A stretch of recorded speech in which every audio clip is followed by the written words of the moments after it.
guys, good morning. Hi, salamat. Na-fix din ang aking washing machine. Balit pumunta sila kahapon ng hapon.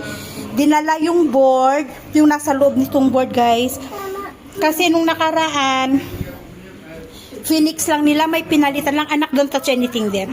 Kaso, nasira pa rin.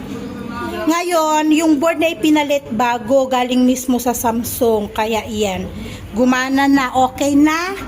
At trinay ko siya.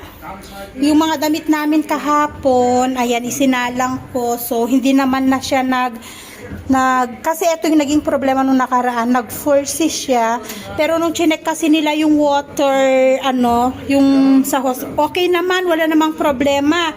Ang problema talaga yung sa board talaga, kaya yun. Mahal nga lang yung board. Brand new na board ng washing machine is 8,000. Pero may binayad kasi dati si Asis na 3,000 nung Phoenix nila nung una. Kaya di ko alam kung paano yung negotiate nila ni Asis. Kasi sabi niya kahapon, yung bagong board daw ang babayaran namin. So 8,000 yung bagong board na ipinalit dito. Binabantayan ko nga kasi baka mamaya bigla na namang mag-tititit itong ating washing machine. Pero okay naman. Ayan, patapos na siya. Mag-i-spin na. Tapos na. Mag-i-spin na, magda-dryer na. Magsasampay na tayo. Tapos, magpapaligo na ako sa mga bata. At, sinatonton, may program sa school kasi nga Raksa Bandan bukas. Holiday bukas. Raksa Bandan, ibig sabihin, mga brothers and sisters. Something. Pero wala kaming festival this year, gawa nga nang namatay si Tulbaba noong April. So, pero sabi ko kay Asis, si Tonton sa school hayaan mo na kasi bata naman. Kung lagyan man nila ng bracelet sa school, hayaan na. Pero kina Asher wala. Ordinary na school, ordinary day, kina Asher. Pero for sure bukas walang pasok. Ay, salamat. Natuwa naman ako. Okay na yung ating washing machine. Kasi sa totoo lang, nagkanda-sugat-sugat na yung kamay ko kakukusot, guys. Araw-araw akong naglalaba kasi nga mas mahirap kapag naipunan kami ng damit. Mas madami. Naku, mas mahirap para sa akin. No, don't touch the hose there. Yung drainer. Hala ka, anong ginawa mo? No, anak ko, no. Huwag mong hugutin. Ikaw talaga. Huwag mong hugutin. Drainage yan ng tubig. Fix yan. Hindi yan nahuhugot, bibi. Okay na. Salamat. Ay. Hi guys. Nandito kami sa Partsa, sa may clinic.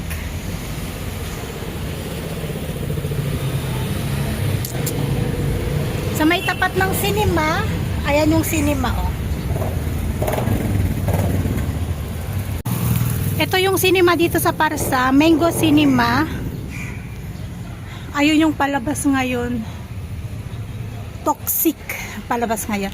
Nandito kami sa may clinic paggawaan ng salamin kasi kahapon dun sa pina-check-upan ni Baba. Kailangan daw nang magpasalamin si Baba, sabi. Kaya pinunta dito ni Asis. Why are you not coming? You want to wear eyeglasses or no? I forgot my eyeglasses. No problem, we will test any food. I forgot. Nakalimutan ko yung nakalimutan ko yung frame.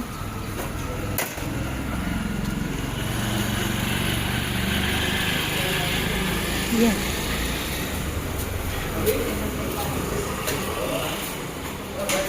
Hi guys, andito na kami sa bahay at may binigay na gamot ng doktor.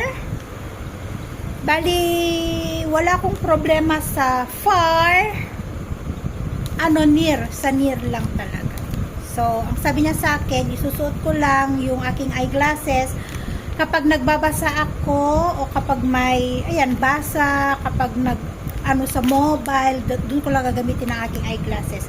Pero kapag hindi naman, tatanggalin ko yun ang sabi niya. And after 6 months, kailangan namin bumalik ulit doon. Every 6 months, sabi niya, kailangan magpa-check up ako ng eye every 6 months. Bali yung pinuntahan pala namin guys is Sarkari. Kaya pala doon kasi nakalagay doon sa kanila, Bharatpur Eye Hospital, branch niya dito sa, may clinic sila dito sa Parsa, yun nga tabi nga ng cinema. Yun yung inirekomenda kay Baba kahapon sa hospital, na meron nga silang branch dito sa Parsa. Ito yung gamot, oh. Ano siya, mint? Sabi ko, bakit maanghang siya sa mata? 4 times. 4 times ako na kasi blurred nga, nag-blurred ang mata ko, diba? Tapos, dry. Ayan, kaya binigyan niya ako ng gamot. Babasahin ko nga to, pero kailan ko ng salamin. Ito yung salamin ko. Isusuot ko lang, sabi niya, isuot mo lang to kapag nagbabasa ka, o di kaya kapag nagse-cellphone, dun ko lang siya pwedeng gamitin. Ayan. Saka, sarkari siya, kaya mura, hindi siya mahal. Yung frame ang mahal. Itong lens ay, magkano ang binayad ko dati sa salamin ko, sa public, ay sa private kasi kami nagpa-check up, diba? So, mahal yon, umabot, magkano ang binayaran namin doon?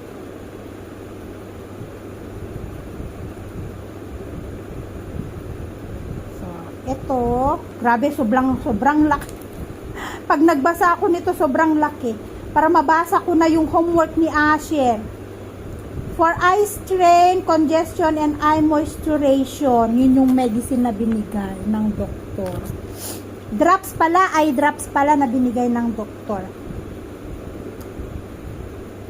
Ayun, panthenol. Kaya increase eye cell metabolism, vitamin B6, increase eye cell metabolism. Sabi ko, bakit maanghang siya?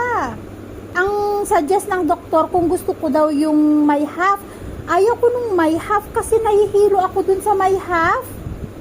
Kaya sabi ko, gawing full yung lens. Kaya yan, full yung lens niya. At yon, sa mga nagtatanong pala guys, ang dami kong na-receive na message, huwag kayong mag-alala guys.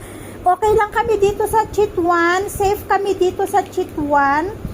Although may ilog dito sa amin yung Narayani nga sa Bharatpur, pero yun nga, pasalamat lang kami kasi kahapon, nung dumating yung tubig dito sa may Narayani, kalma ang tubig sa Narayani guys. Hindi tulad sa mga napanood nyo na ragasa ang tubig sa ibang ilog, na-wipe out ang Trisuli Bazaar, yung city doon, papuntang Kathmandu. Na-wipe out sila, nasirang mga bridge, tapos yung nasira din yung hanging bridge, ganyan. So, tumaas ang tubig sa Narayani River sa Bharatpur, pero pasalamat lang namin, kalmado na ang tubig at hindi umabot sa kabahayan yung taas ng tubig guys. Ang nakakasad lang, lahat ng mga naanod, lahat ng mga bangkay na inanod, dito natagpuan sa Narayani River sa Chitwan. Kaya dinala nila yung mga bangkay sa Bharatpur Hospital. Sabi nga namin, baka yun na yung mga ibang missing na galing pa dun sa border inanod. Kasi kung napanood nyo yung video na mismo sa border yun mismo ng China at Nepal, yung taas ng tubig na sumaklob na ganyan, ayun, di ba ang daming tao doon naglalakad?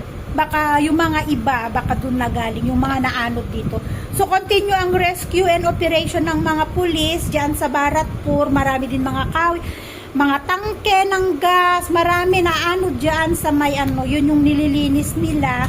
At yun nga, patuloy na may mga na-recover sila na bangkay, mga patay na tao na inanod na dito sa. Huwag kayong mag-alala guys, safe kami dito sa Chitwan, okay naman kami. So ayun, ano pa ba, kasi ang daming nag-send ng message, tapos sabi nung isang sister, sabi niya mag-vlog ka dyo kasi nag-alala yung mga iba mong followers kung ano nang nangyayari sa inyo. So far okay naman po kami, although medyo may panic kahapon sa Bharatpur. Nag-announce sila na pauwiin agad ang mga bata at lumikas, kaya nga sina-Ading Ruth din kahapon, yung asawa niya medyo nagpanik, pinapak niya si Ruth ng mga damit nila kasi kung sakali na tumaas at abutin sila ng tubig, lalarga sila dito sa Pitwa, sa sa bahay ng ng biyanan niya dito sa Pitwa. Dito sa Parsa, sa area namin dito sa dito sa Parsa, sa Tari, sa Bacular, malayo kami sa ilog ng Baratur, guys. Kaya okay kami, safe na safe kami. And wala din kaming nabalitaan na may mga Pilipina na naapektuhan. Wala pa kaming balita at yung latest nga na ano namin is sa mga foreigners na naandun sa border nga, wala namang Pilipino. Yung sa list nila, walang Pilipino. Ang naandun lang ay American, yung mga taga-India, mga locals, mga Nepali, mga taga dun sa border, Singaporean, Malaysian, Japanese, ganon. Pero sa Philippines, wala naman kaming nababalitaan pa, guys. Kaya okay naman kami. So, don't worry. Okay kami dito sa Chituan. At yun, dumating na ang batang makulit. Tantan. Charan! May tika. At meron siyang, give me your hand. Meron siyang bracelet. Yan yung sinasabi ni Asis na bawal. Ayan o. Rocky nga, raksa bandan nga about sa brother and sisters, ganyan. Pero sa school talaga nagkakaroon sila ng programa. Sabi ko, hayaan mo na ang bata. Although si Tulba ba nga namin ang nawala. At sabi ko, ano naman alam ng bata, diba? Understood na yan sa bata, lalo't sa school. Ayan, may tika kasi siya, ibawal doon. Sabi ko, hayaan mo na. Intindihan na yun ni Baba. Maintindihan na yun ng Tulbaba namin na nawala. Kumakain siya ng tinapay. Merienda. Si Asher, meron siyang momo kasi nag-steam ako ng momo. Kasi nagbigay din ako kina Ama, tigi isang plate. Tapos kinain ni Asis, 2 plate. Tapos yun. Kay Asher, 2 plate din. Kay Tonton, tinapay. At kay Mami, tinapay lang din. Bye-bye na. Bye-bye, guys!